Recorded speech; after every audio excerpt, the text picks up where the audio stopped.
Our deepest freedom rests not in our freedom to do what we want to do, but rather in our freedom to become who God wills us to be. Those words were in an article written by James Finley. He is a member of the faculty at the Center for Action and Contemplation in Albuquerque, New Mexico. And the words that struck me as I thought about freedom were not to do and rather to be. Because I've often gone to the place of to do when I think about the ways in which we are free.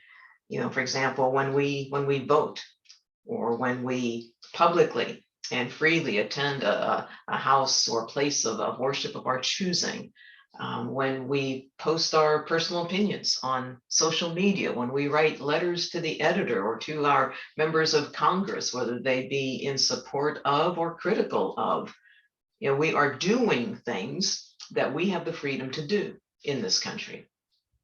So I began to wonder what it would mean to have freedom through being.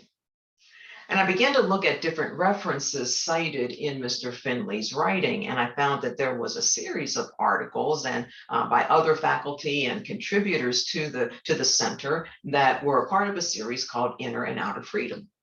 So you'll notice that I borrowed that phrase for our lesson title today, and it's one that I will offer by pulling from some of the wisdom of those writers, along with some wisdom from Scripture and its characters. And it's a lesson that will take a look at various ways in which we can view or do or be this idea of the word freedom that we are celebrating, and that is so front and center for us on this 4th of July holiday. And so let's go to the Bible first.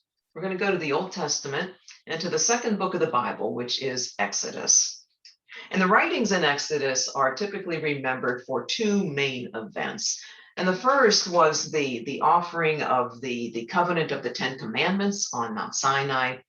And the second and the most significant event in Exodus was the liberation of the people of Israel from slavery in Egypt.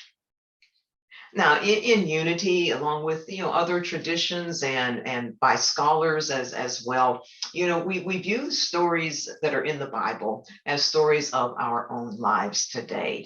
And this journey of Israel is symbolic of our journey today. Then, as it is now, is a journey made by anyone who is seeking to find, to discover, to uncover the presence of God in their lives, by whatever name that power may be called. And in the story, Israel represents each of us. It represents the totality of humanity. And the journey, as it was then, also continues to be one of faith. Faith that there is a freedom from bondage. There is a promised land that can be attained. Now, if you're familiar with the scriptural account, you know that the path followed by the Israelites, through the Red Sea, across the desert, was not always an easy one. And yet sooner or later, they always held true to their faith in Yahweh. So too is our path to spirit, that inner freedom, one that can have its struggles. And we find ourselves being invited to call upon our faith as well to help us keep moving forward. Now, if we're willing to allow ourselves to be led in this way, we will always be able to experience and move through the exoduses of our lives. And that's true even when we might not know exactly how we're going to navigate and get across the expanses of the deserts that show up in front of us. But we have had plenty of examples over the course of our history as a country, examples on how to remain willing and how to take risks of faith and how to hold true to a life that exists between a promise and its fulfillment. And those examples have come to us from the African American people for centuries. To those who were enslaved, their journey of faith was much more than just a symbol. It was their life. It was their reality of gaining liberation from the exploitative practices of slavery. And James Cone is an African American theologian who said the record shows clearly that Black slaves believed, just as God had delivered Moses and the Israelites from Egyptian bondage, he also will deliver Black people from American slavery. And they expressed that theological truth in song, a verse that says, "Oh Mary, don't you weep, don't you moan. Pharaoh's army got drowned. Oh Mary, don't you weep." If you and I are not walking in partnership with and listening to Spirit, we cannot understand the story of this inner freedom to the same degree that we often see it being expressed and modeled by the African American communities.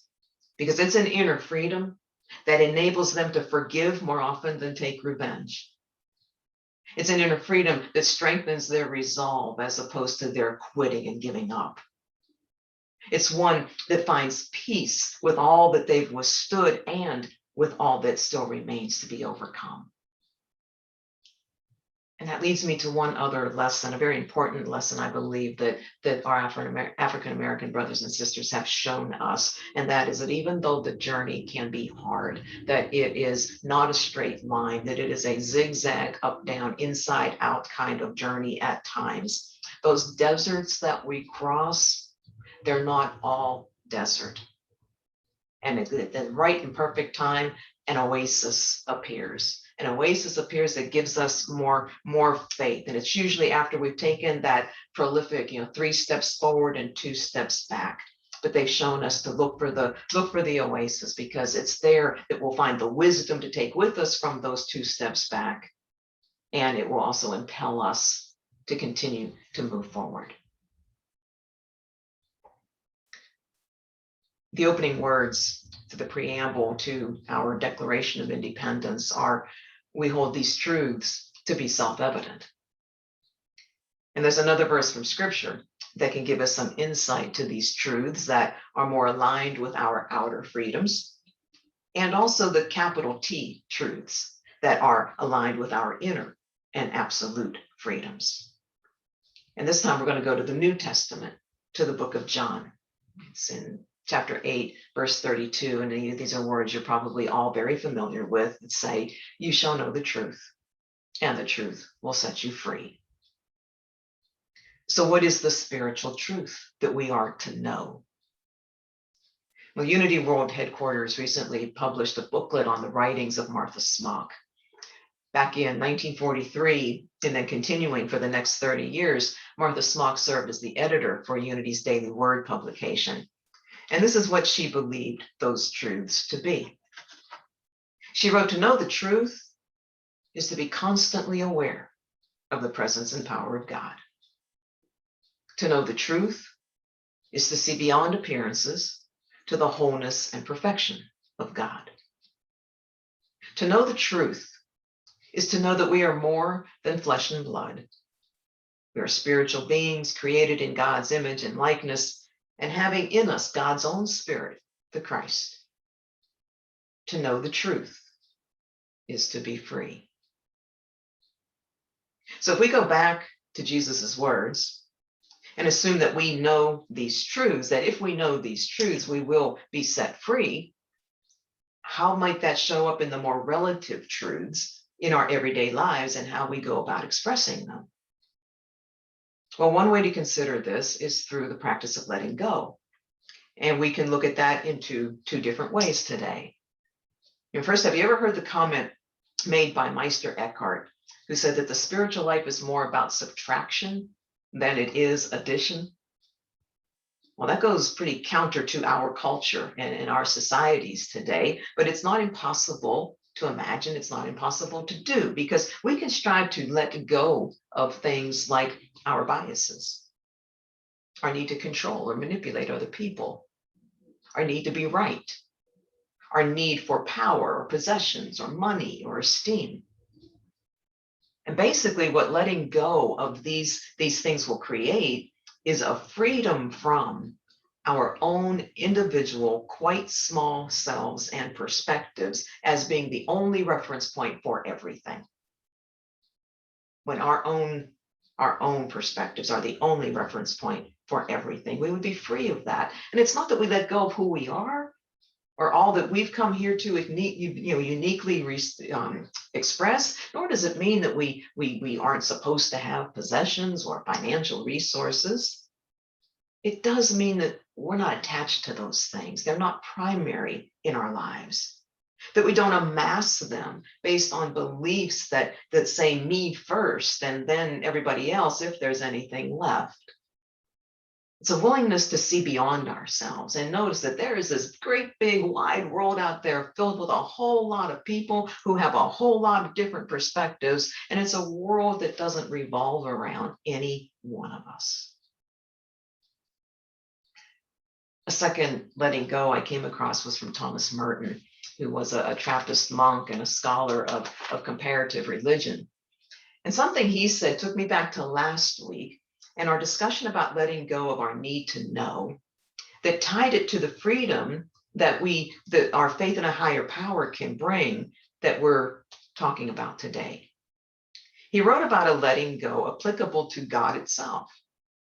He offered only when we're able to let go of everything within us, all desire to see, to know, to taste, and to experience the presence of God, only then do we truly become able to experience that presence with the overwhelming conviction and reality that revolutionize our entire inner life.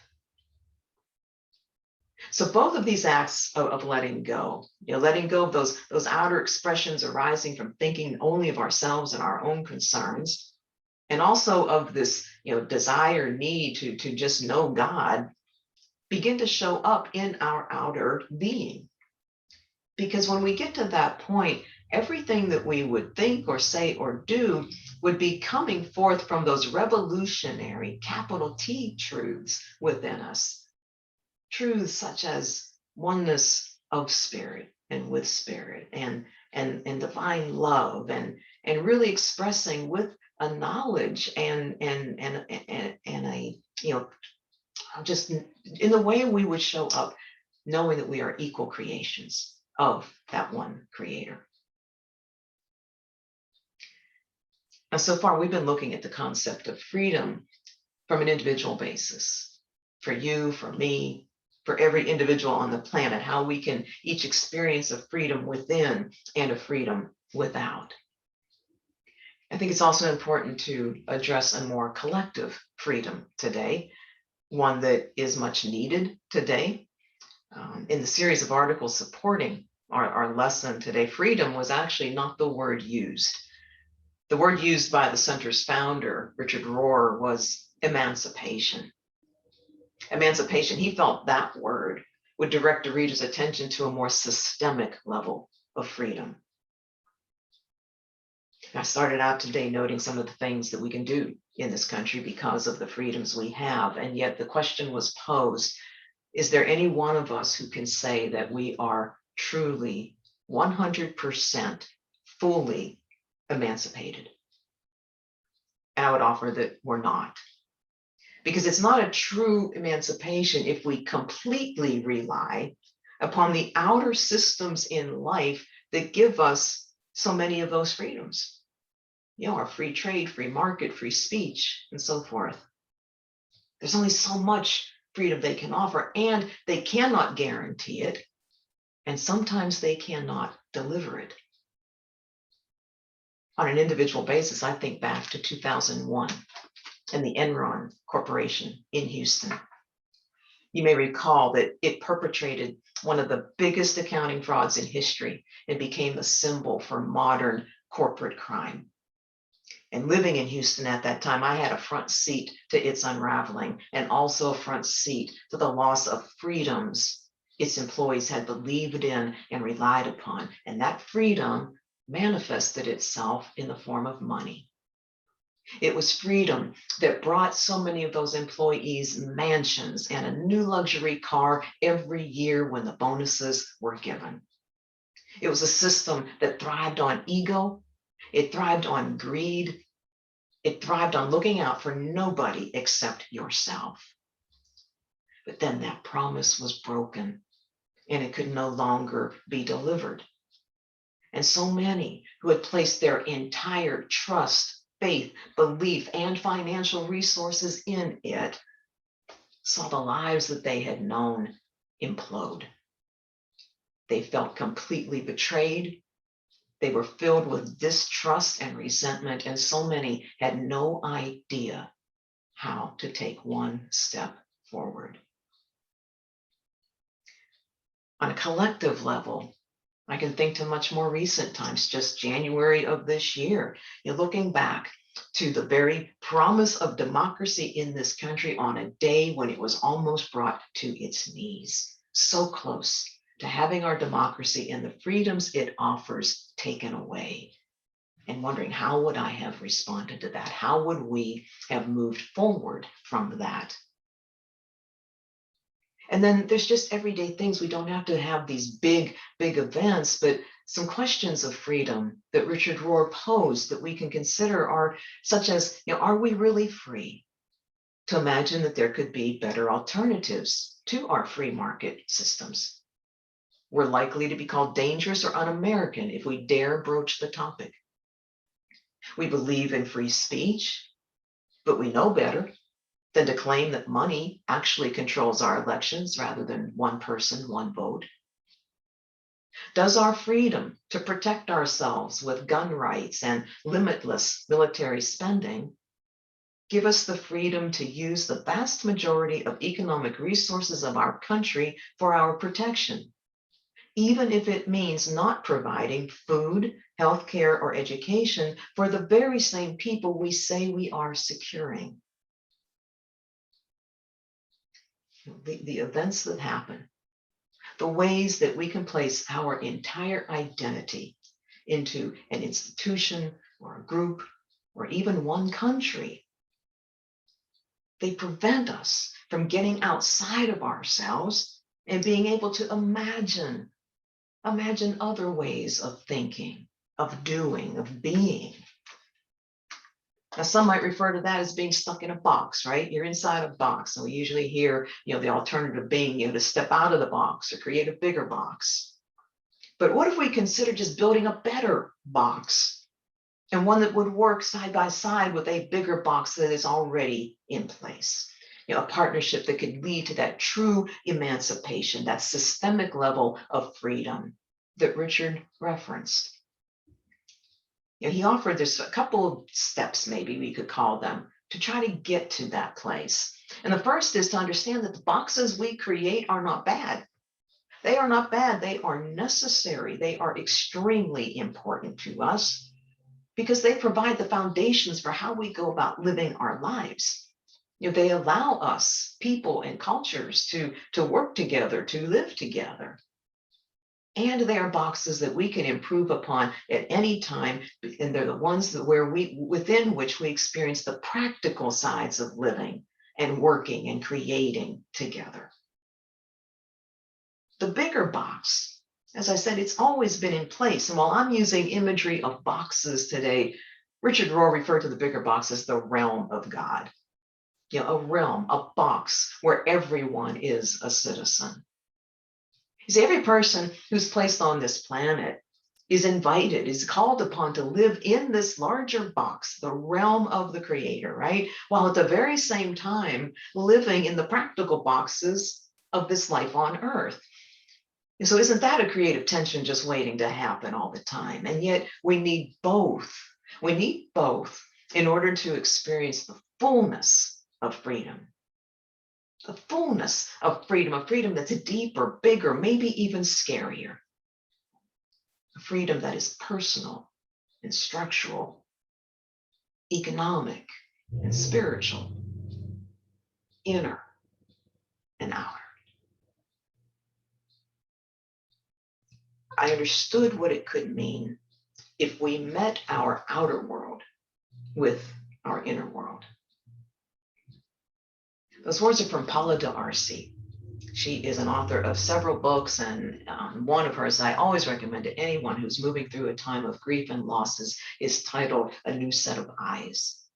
And she was one of the contributing authors to this Inner and Outer series that's supporting us today.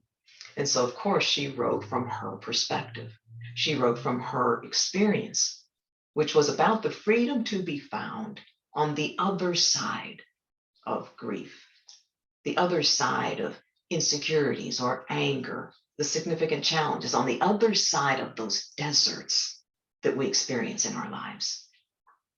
And the key for her to unlocking the true and lasting freedom that we seek from these earthly experiences was nothing but love.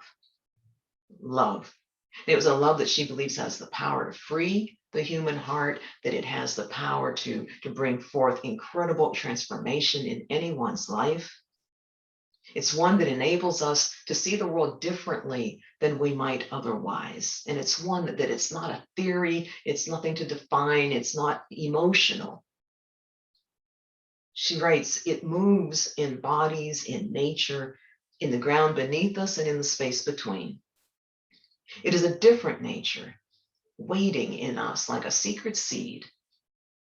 The illusion is thinking that by changing a system, an ideology, or our external circumstances, that things will change. No, she says, freedom is realizing that this love is not a symbol or an ideal, it's a living power. A living power, a living love that exceeds our circumstances and our conditioning. When we touch this love in us, she says that we touch spirit in us. Of course we do, because that's all that spirit is. That's the truth of spirit. And that's a truth that we know, and it's one that will always set us free. God bless you.